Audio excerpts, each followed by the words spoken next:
Does every time you shoot the ball feel different? Do you go to the free throw line just dreading the situation? Do teams not guard you on the perimeter?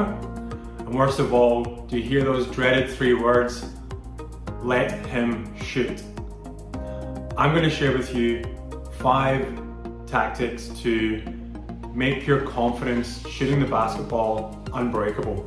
Okay, tip number 1, assess your shooting technique regularly on video using the BEEF principle. So B stands for balance, E stands for elbow, tucked in nice and tight, aligned with the hoop. The second E stands for extension, so extending all the way up as you shoot the ball. And then the F stands for follow through, so always hold your follow through. So a nice drill I like to do is the BEEF 20. So we take the 4 principles, we shoot 5 shots, focusing on each one of the principles for 5 reps.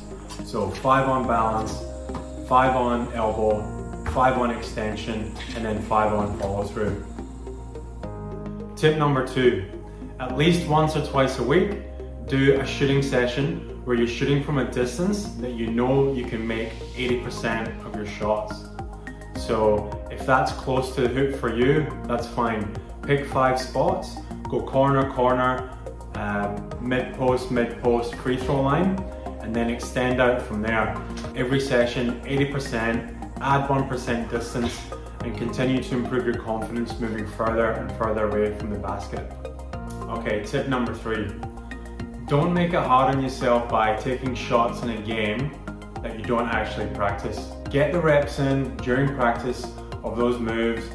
If you want to, then move into the game. But the worst thing you can do is take shots that are outside of your comfort zone that you haven't put the time and effort in to master and shoot a high percentage in practice. Tip number 4, always practice once you're warmed up at game speed. Get your reps going at 100% so that when you get in the game, you're used to that pace of play and comfortable catching and shooting in rhythm under pressure. 5th and final tip comes from a favorite book of mine, Atomic Habits by James Clear. Your performance will always fall to the level of your practice. Now let me say that again. Your performance will always fall to the level of your practice. Everyone can have one good game during a season, but to consistently perform at a high level over time, your practice has to back up and has to do the behind the scenes work to be able for you to perform at that level.